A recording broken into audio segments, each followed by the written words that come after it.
Welcome to my channel. I'm on the way to my first 1,000 subscribers, so please hit that subscribe button and enjoy this story. My brother got my fiancée pregnant before our wedding. My family wants forgiveness, but I cut ties and started over far away.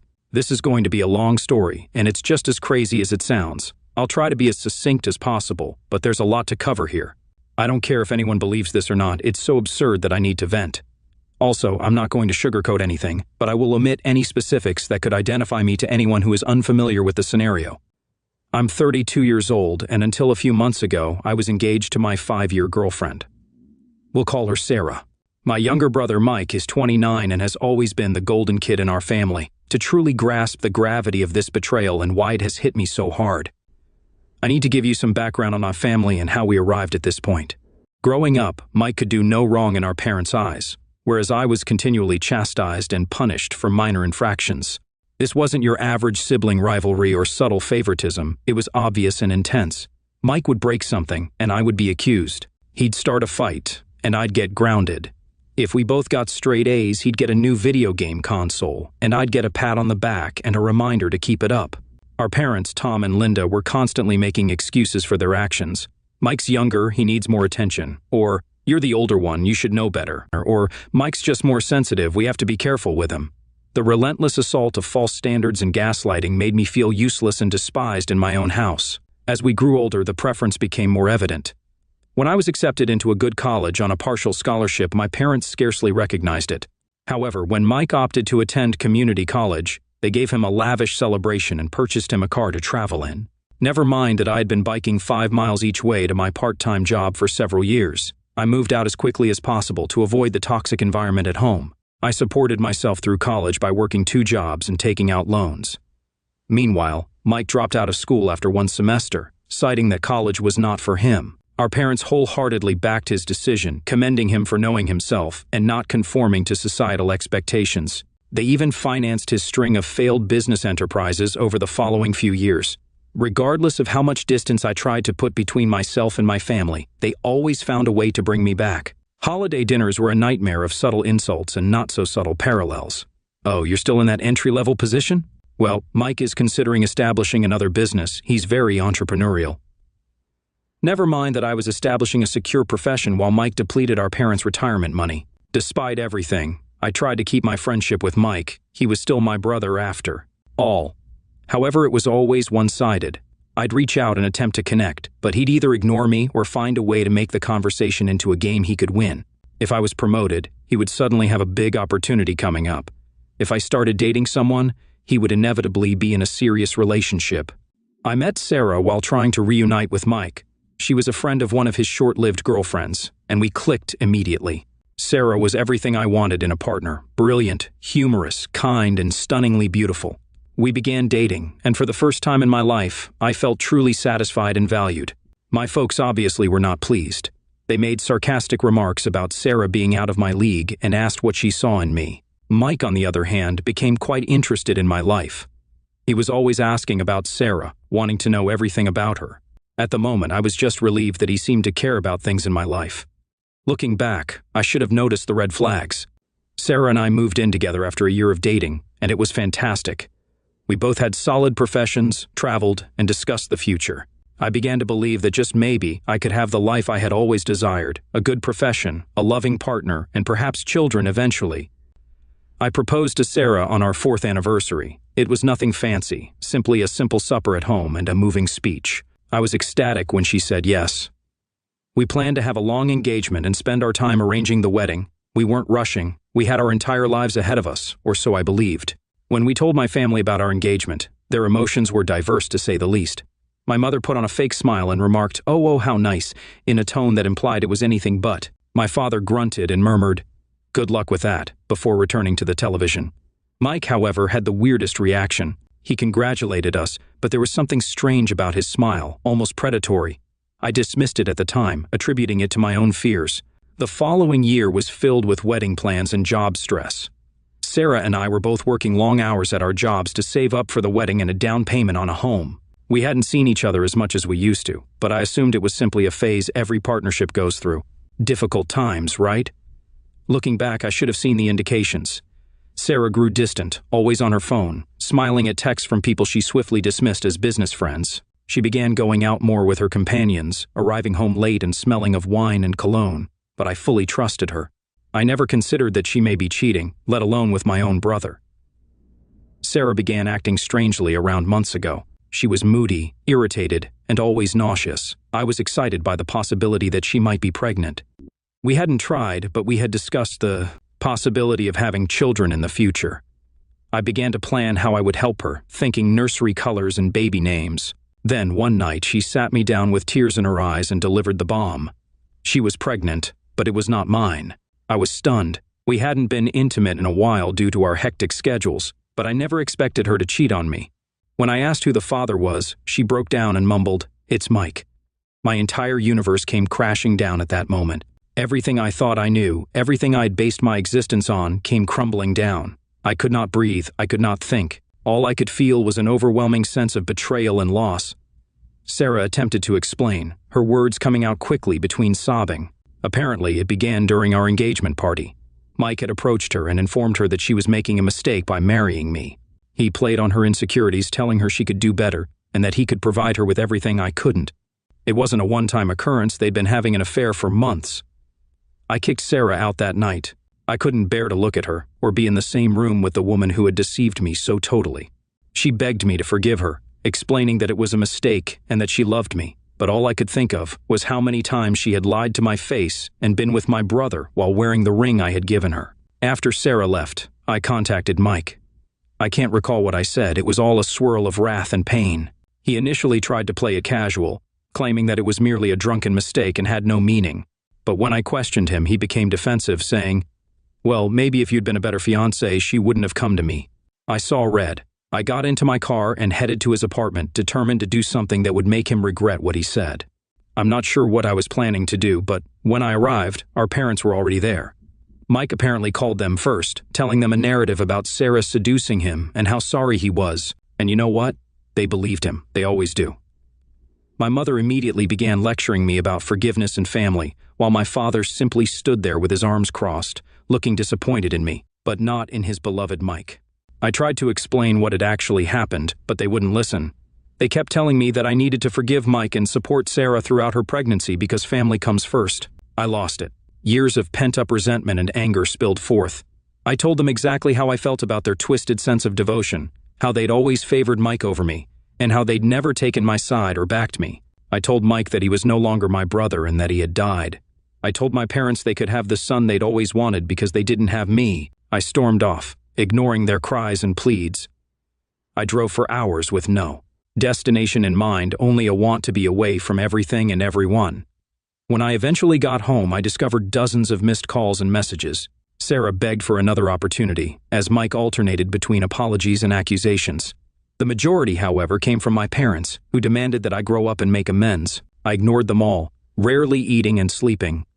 I called out of work, depleting all of my vacation days. I couldn't face anyone and couldn't handle the prospect of explaining what had happened.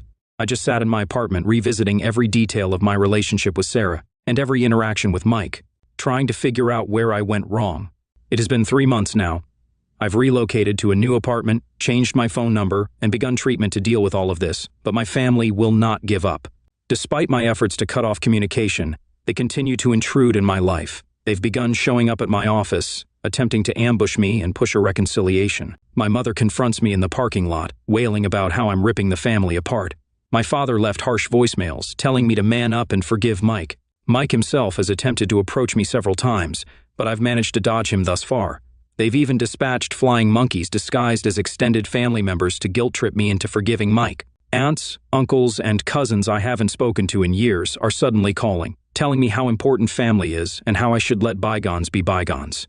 It's as if they're in another reality where Mike and Sarah made a little mistake rather than a life-altering one. I received a message from Sarah yesterday. She is keeping the baby and intends to co-parent with Mike. And guess what?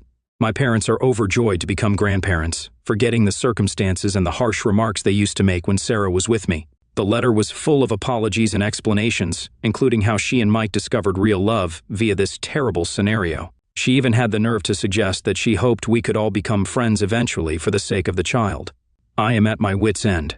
Part of me wishes to sever ties altogether and start over somewhere else, perhaps moving to another state, changing my identity, and creating a new life where no one knows about this mess. But another part of me is so outraged that I want to stay and fight, to show them how twisted up the situation is. I don't know what to do now. The treachery has had an impact on all aspects of my life. I cannot take being alone with my thoughts. I haven't even considered dating again. The idea of trusting someone like that scares me. I've also lost friends over this, those who believe I should take the high road and reunite with my family. As if I'm terrible for refusing to play happy families with the people who have wounded me the most. The idea of Sarah and Mike raising a kid together, a child who should have been mine, is like a continual stab in my gut. I understand cognitively that the child is innocent in all of this. It is not the baby's fault that its parents are lying, cheating scumbags, but I can't bring myself to feel good about its existence. My parents have begun to discuss how I should be involved in the child's life, and how I will become an uncle. The concept makes me feel physically ill. How can I look at this youngster and not recognize the ultimate emblem of my brother's betrayal? So Reddit, I guess my question is, am I the idiot for refusing to forgive my brother and ex-fiancé? Am I wrong to want to lose relations with my family over this? Any help on how to proceed would be greatly appreciated, as I now feel like I'm drowning in a sea of treachery and gaslighting. I apologize for the lengthy post. If you made it this far, I appreciate it. Writing all of this down has been cathartic in a way. I'm not sure what I hope to gain from sharing this, validation, guidance, or simply the opportunity to scream into the void and have someone, anybody, hear me. Edit. Holy God, this exploded up overnight. Thank you all for your help and advice. I'm astonished by the response, and it will take me some time to look through all of the comments. However, I wanted to answer a few typical questions. 1. Yes, I have consulted with a lawyer about getting a restraining order against my family. It is currently in progress. 2. I don't intend to have any contact with the baby. It's not the child's fault, but I can't become involved without losing my sanity. 3. For those who have inquired about my job, I have already spoken with HR about the situation. They are aware and supportive. They have strength and security at the front desk and offered me the option to work from home more frequently. I am grateful for their understanding. 4. Many of you have inquired whether I had contemplated relocating to another city or state. It is definitely something I am thinking about. My company has offices in several other cities, so a transfer may be possible. I'm considering the advantages and cons. 5. To those suggesting a DNA test, Sarah acknowledged the affair, and the timeline is consistent. I see no reason to suspect the child is not Mike's. Even if it was mine, I doubt I could ever look at that child without thinking about this. 6. I've been overwhelmed by the number of people who have had similar experiences. It's upsetting to realize how widespread this type of betrayal is, but it's also strangely comforting to know that I'm not alone. Thank you all for being vulnerable and sharing. 7. To the individual who inquired if I had considered taking legal action against Mike for alienation of affection, I looked into it, but it is not recognized in my state. Even if it were, I don't think I have the energy for a legal battle right now. 8. Several people have noted that Mike's behavior appears narcissistic. I've started reading about narcissistic personality disorder, and much of it rings true. It helps me comprehend but does not excuse some of his acts. 9. Those who have inquired about Sarah's family are as startled and appalled as one could anticipate. They have cut off communication with her and have reached out to offer me their support. It's a minor comfort, but I value it. 10. To the individual who asked if I'd considered having my own children someday, honestly, this entire experience has made me wonder whether I want to have a family at all. But I'm trying not to make any major decisions while I analyze everything. I'll keep you updated if anything big happens, but for the time being, my focus is on recovering and moving ahead. Thank you again, Reddit. You have helped more than you realize. Your encouragement and suggestions have given me a lot to think about, and they have truly been a lifeline during this tough time. I may not be able to answer every remark, but please know that I read them all, and they are making me feel less alone. Update. Hello, Reddit. It's been approximately 2 weeks since my previous post, and it has been a full roller coaster. First, thank you all for your enormous support and suggestions. I never anticipated my post to go so viral, and going through all of your responses has been both upsetting and oddly reassuring. It's disturbing how regular this type of deception is. The last several weeks have been tough, to say the least. Remember how I said I was working on obtaining a restraining order? That evolved into a huge ordeal. My lawyer filed the paperwork, and we had a hearing arranged. I assumed it would be simple, given the proof and the ongoing harassment, but I was mistaken. My parents arrived at the court with their own lawyer, some fancy guy in an expensive suit who likely charges more per hour than I do in a week. They attempted to portray me as the crazy one, claiming I was ripping the family apart over a simple misunderstanding, as if Mike had stumbled and fallen into my fiancée. Fortunately, the judge didn't buy it. She issued the restraining order against Mike and my parents, but only after my mother fell into tears in court and my father glared at me as if I had committed murder. The look on Mike's face, however, I swear, if looks could kill, I would be dead. As we were leaving the courthouse, Mike attempted to approach me. My lawyer stepped in between us, reminding him of the newly issued restraining order. Mike merely scoffed and said this wasn't over, and I couldn't hide behind a piece of paper forever. I'd be lying if I claimed his words didn't shake me, but at the very least I have some legal protection. The job situation has been another nightmare. Remember when I mentioned that my family had been showing up at my workplace? This came to a head last week. I was in a meeting with a customer when my assistant alerted me that my mother was in the lobby and raising a disturbance. Apparently, she had brought a photo album and was attempting to show my coworkers baby images of Mike and me, while lamenting about how close her boys used to be. I excused myself from the meeting and went down to the lobby, where I discovered my mother surrounded by a number of uncomfortable-looking coworkers. She was in the middle of relating a story about how Mike and I used to bathe together as toddlers when she noticed me. She attempted to rush towards me, talking about a baby shower, but I interrupted her. I told her she had to go right away, or I would call the police and have her removed for trespassing and breaking the restraining order. Her expression was as if I had slapped her, but after everything they had put me through, I couldn't bring myself to care. Security let her out, and I had to spend the next hour performing damage control with my employer and coworkers. Fortunately, most of them understood, but I could tell some were wondering what kind of drama I was bringing into the office. But it was the fight with Mike that really threw everything off track. Last Saturday, I was in the gym trying to let out some of my frustration on the punching bag. I was so into my training that I didn't notice someone approaching me until I heard his voice. I swung around, and there was Mike, smirking at me as if he hadn't just broken the restraining order. He began speaking loudly enough for anyone surrounding to hear. I ordered him to go before I contacted the cops, but he laughed and said he'd tell them how I had threatened him and Sarah. That was when I lost it. I swiped at him, my fist landing on his jaw. He stumbled backward before lunging at me.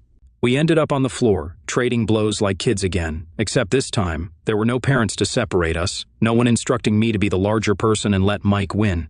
I got in a few nice hits before the gym staff separated us. Mike's nose was bleeding, and I could feel my own swelling shut. We were both shrieking, trying to get free and get back at each other. The gym manager threatened to call the cops, which ultimately shook me out of it.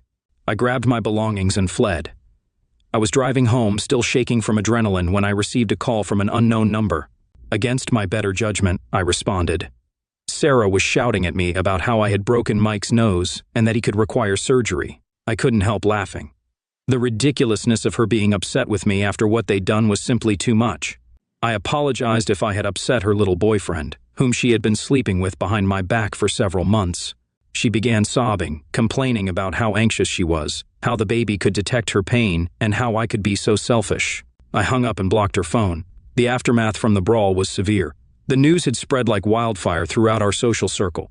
My phone was flooded with texts from friends and family members, some supporting me, others calling me out for assaulting my poor, defenseless brother. Sarah's parents contacted me again, expressing their support for me and their displeasure in their daughter. It was a minor consolation, but at this point I'll take what I can. The restraining order does not seem adequate anymore. Mike has demonstrated his willingness to violate it, and I'm concerned about what he'll do next. The legal fallout has been a nightmare.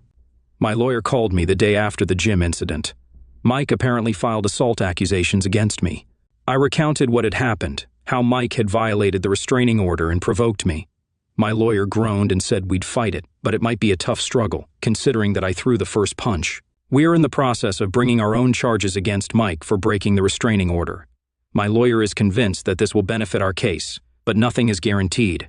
I've had to provide police statements, show them injuries on my face and knuckles, and justify defending myself against my own brother, which is humiliating. Mike and I have been banned from the gym for life. I can't blame them, but it's unfortunate that the gym was one of the few places where I felt like I could let out some of my frustration in a healthy manner. My cousin, Amy, whom I've always been close to, called me the other day. She's taken a lot of pressure from her family for supporting me, but she's staying firm. She told me about what had been going on behind the scenes. Apparently, my parents have been telling everyone that I'm experiencing a mental breakdown. They claim that Sarah and Mike's relationship began after Sarah and I split up, and that I am simply envious and unable to let go. According to Amy, most of the family is skeptical, but some are not. It's irritating to know that they're spreading false information about me while I'm attempting to recuperate. Things at work have been, to say the least, difficult. After the incident with my mother in the lobby and the argument with Mike, which went viral on local social media, I can sense my coworkers are on edge around me. My manager called me into his office earlier this week. He began by stating he valued me as an employee and realizes I'm going through a difficult period, but then he dropped the bombshell. He believes it would be best if I took a leave of absence until things calm down. He suggested we call it a personal sabbatical, paid, of course. I wanted to fight, to tell him that work is the only thing keeping me sane right now. But I knew the choice had already been made. So I agreed, thanked him for his understanding, and began to pack up my office. As I was leaving, I overheard two of my coworkers discussing how my brother got my fiancée pregnant. I slammed my office door louder than required as I exited, taking some little satisfaction in watching them jump. I'd be lying if I said none of this was impacting me. I've started taking long drives at night to get out of my flat. Sometimes, I find myself parked outside my former place, the one I lived with Sarah, wondering how my life got so messed up. In the midst of this commotion, I received support from an unexpected source, Sarah's younger sister, Emma. Emma contacted me on social media, apologizing for her sister's conduct and giving her support. At first, I was skeptical. What if this was a trick? But after speaking with her, I realized she is equally disgusted by Sarah's behavior as I am. She's been telling me about what's going on in Sarah and Mike's lives. They appear to have moved in together, living as if they hadn't just destroyed numerous lives to be together. Emma claims Sarah has been attempting to portray herself as the victim, crying to anybody who would listen about how she never intended to hurt anyone and how she and Mike are soulmates who found each other against all odds. It makes me sick to my stomach, but I appreciate Emma keeping me in the loop. After all, information is power, even if it is knowledge that I would prefer not to have. The social media environment has been a nightmare. I've always been a rather private person, but this event has thrown me into the unwanted spotlight. Someone, probably one of Mike's friends, posted about our gym feud on a local Facebook page. The post did not mention our names, but it described the incident in enough detail for anyone who knows us to figure it out. The comment area became a battleground. Some individuals defended me, claiming Mike received what he deserved. Others described me as unstable and said I needed to be locked up. I made the mistake of looking over some of the comments one night after having too many beers. A huge mistake. I ended up hurling my phone across the room so hard that the screen cracked.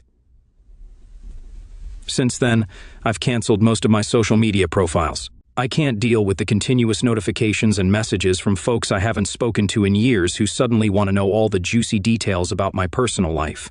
With everything that has happened, I have realized that I cannot stay in this city any longer.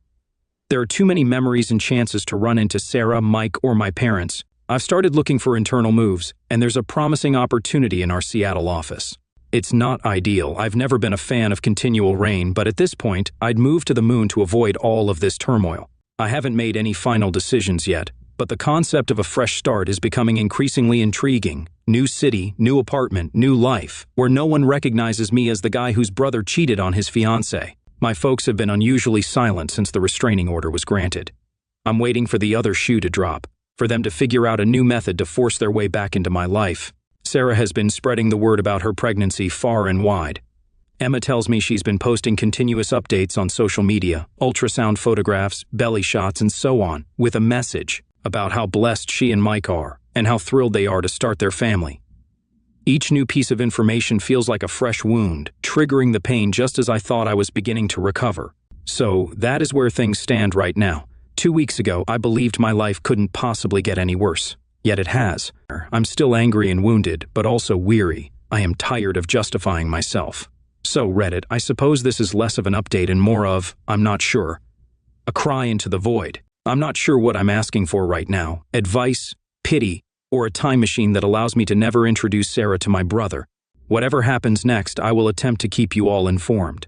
Your encouragement has meant more to me than you can realize. It's nice to be reminded that there are still good individuals in the world, even when it feels like everything is full of betrayal and deceit.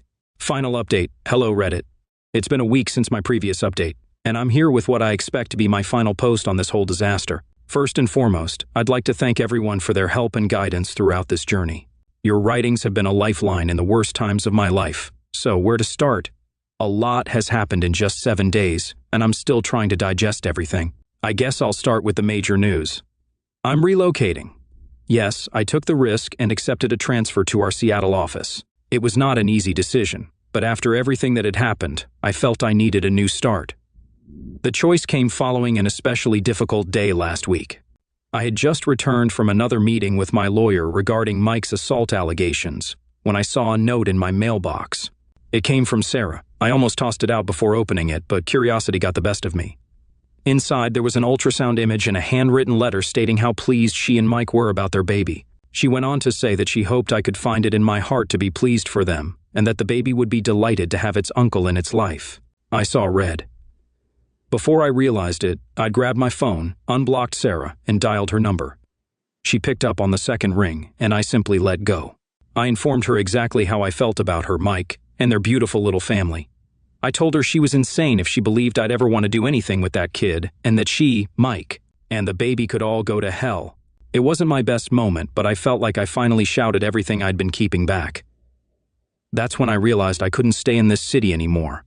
That same night, I called my supervisor and informed him that I wanted to transfer to Seattle. He was relieved, to be honest. I believe he was concerned about how all of this drama would affect the company. He promised to expedite the papers, and by the next morning, it was official.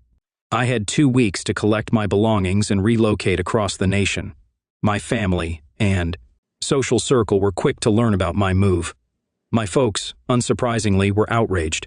They turned up at my place unexpectedly again, breaking the restraining order, to try to talk me out of it. My mother was crying, accusing me of abandoning the family, and my father was furious, yelling at me for being selfish and immature. I didn't participate. I simply phoned the police and had them removed for breaking the restraining order. As they were let out, my mother yelled at me that I would regret it, that family was everything, and that I was wasting it. I immediately closed the door and returned to packing. Mike reacted differently. He didn't try to contact me directly, most likely due to the current legal difficulties. But he did write a lengthy message on social media about how some people can't handle seeing others happy, and how he and Sarah were rising above the hate to focus on their new family. It was definitely intended for me, as he attempted to portray himself as the victim. I'll confess it stung to see how many people liked and commented in his favor. But I reminded myself that their opinion is meaningless because they don't know the truth. Sarah's response was the most startling. After our phone talk, she contacted her sister Emma, who had been keeping me updated on Sarah and Mike's situation, as you may recall. Apparently, my statements had a greater impact than I had imagined. Emma informed me that Sarah had broken down, stating that she realized what she and Mike had done was terrible and was scared of the future. My cousin, Amy, bless her, offered to help me pack. She even informed me more about what's going on with the family.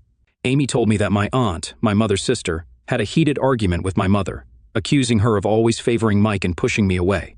My aunt complained that my parents were reaping the consequences of their years of favoritism. I can't say I'm not relieved to hear that someone is finally calling them out for their behavior. My lawyer assures me that my move will have no effect on the legal case, which is currently pending. We're still pursuing charges against Mike for breaching the restraining order and defending the assault accusations he brought against me. My lawyer seems certain that the judge will see through Mike's arguments, particularly considering his history of breaching the restraining order.